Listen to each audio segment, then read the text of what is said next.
but you really want to connect with an audience, you really want to deliver a great performance, then stop thinking about the performance, stop thinking about yourself, and start thinking it in terms of serving the other person.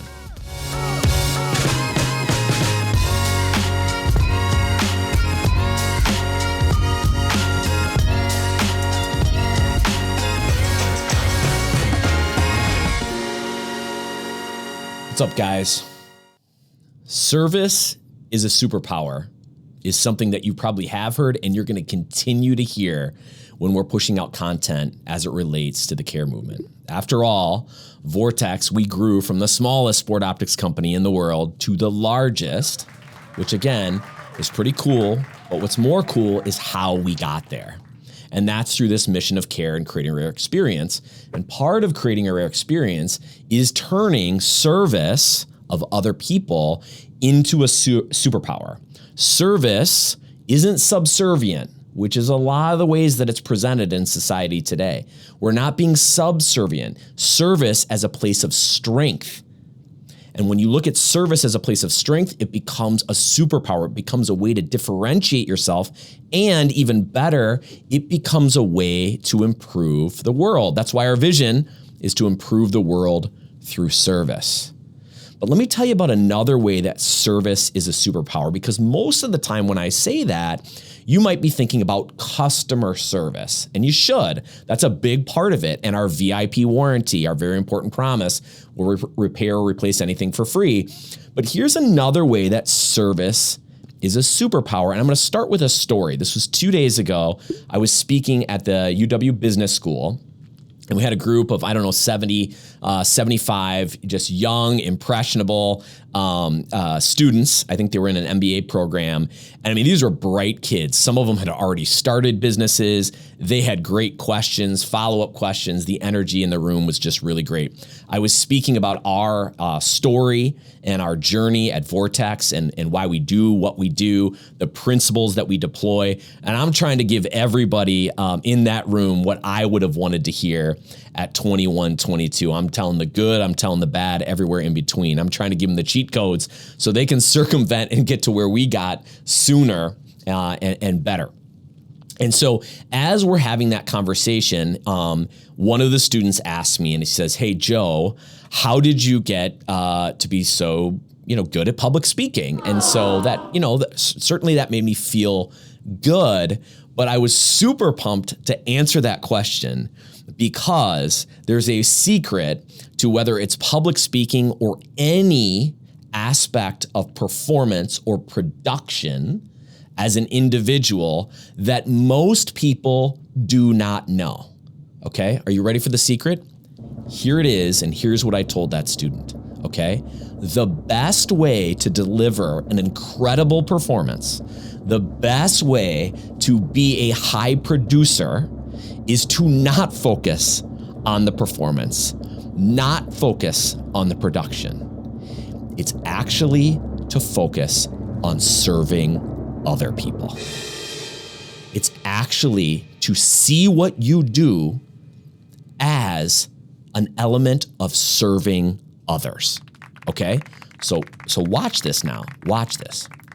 If I'm going to speak in front of a bunch of students and I get caught up in this element of delivering a great performance, who is that all about? It's all about me and my performance.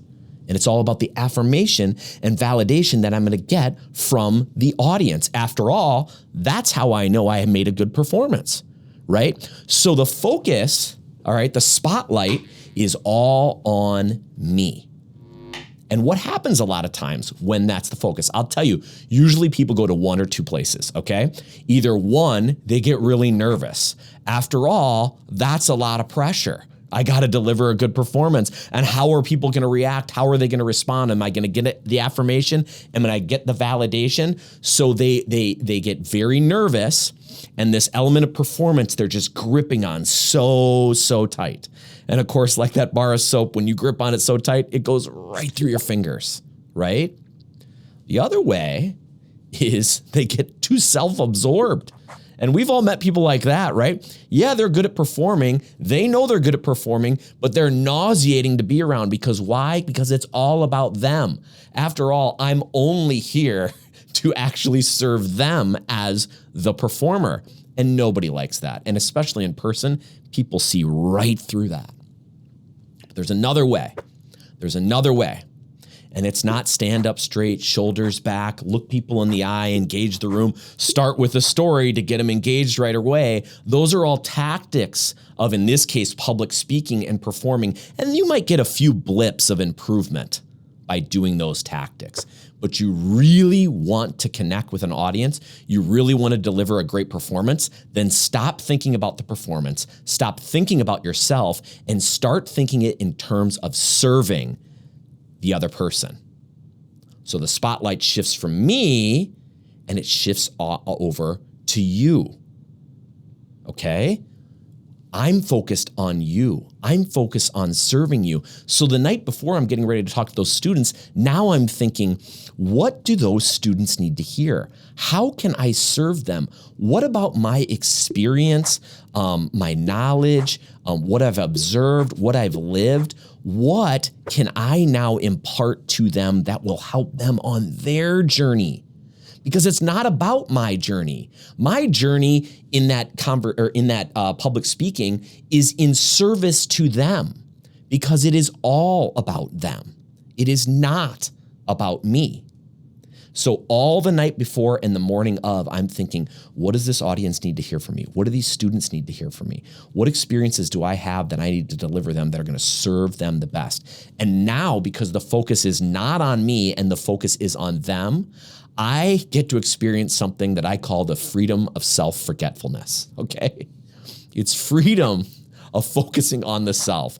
And I'm going to tell you what, I'm going to tell you something you already know. We spend so much time thinking about ourselves and focusing on ourselves, okay? So when you flip from focusing on you to focusing on them, I mean, that is a gift.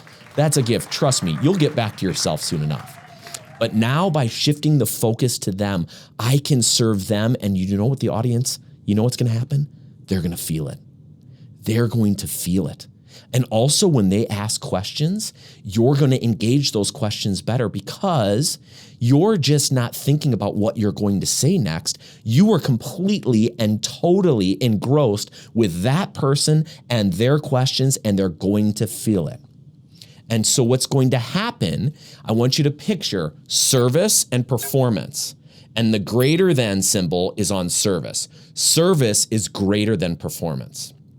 And now that greater than symbol, though, actually becomes an arrow. You see, by focusing on serving others, by getting the spotlight off of you and onto them, guess what? Now you're going to deliver a great performance. And why are you going to deliver a great performance? Is because you were so articulate? Was it because that analogy was so good? Was it because you wore the perfect suit and stood, right in the middle engaged? No, it's not going to be any of that.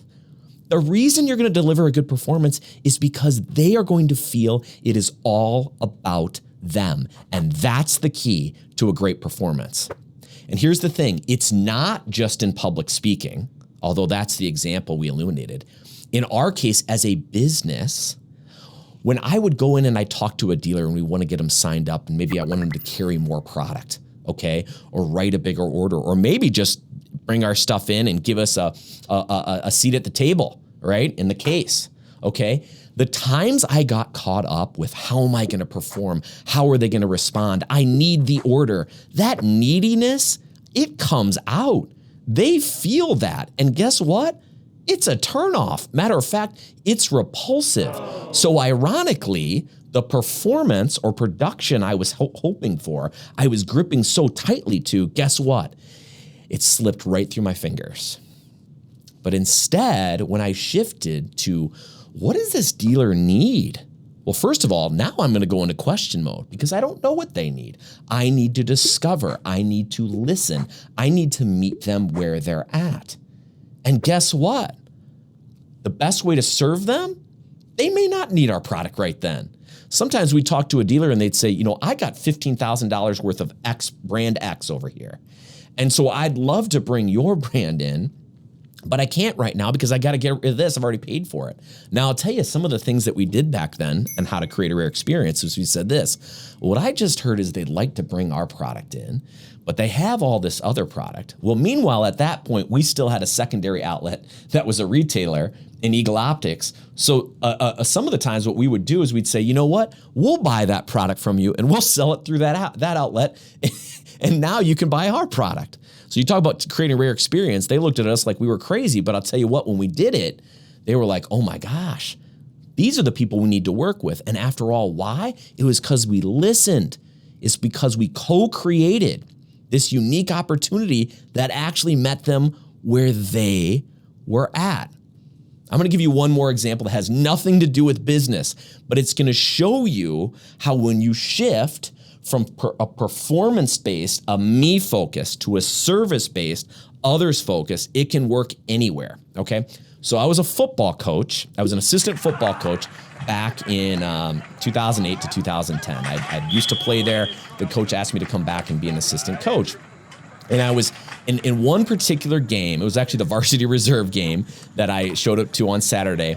I was noticing that there was somebody who was blocking for a punt returner, okay? So they punt the ball in the air. The punt returner's waiting there to catch the ball. And on the sides, guys are coming like heat-seeking missiles to tackle him.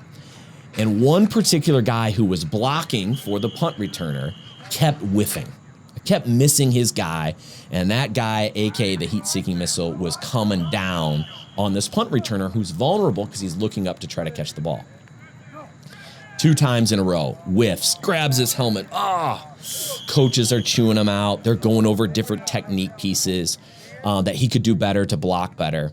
Well, after the second or third time, and this happened a number of times, what I started to sense was that this kid's issue was not his technique. This kid's issue was he was too focused on performing. And he wanted to block so well, so bad, for personal reasons, that his natural God-given talent just couldn't come out. So I grabbed him between the last time that he whiffed. I pulled him aside and I said, listen, I knew he was good friends with the punt returner. I said, listen, here's the thing, okay? You are the only person that's standing in the way of your best friend getting his head ripped off because this guy's coming down like a heat-seeking missile, okay? So throw out all the technique. We don't need any technique. This is not about you. This is about your buddy, okay? And you're the only guy who's gonna keep him from getting his head ripped off. So now, whether you whiff or you don't whiff, you are gonna find a way to get back in the play, and you're gonna find a way, come hell or high water, that this guy is not gonna rip off one of your best friend's head, okay? You could see it in his eyes. He changed, and oh, by the way, that's not because I'm such a great coach. What I saw in that moment, he switched from focused on him and how well he was performing and whether or not he was going to get validated and affirmed from the coach to the only thing is my buddy, his health and well-being is my responsibility. It was all about his friend. It was all about his buddy.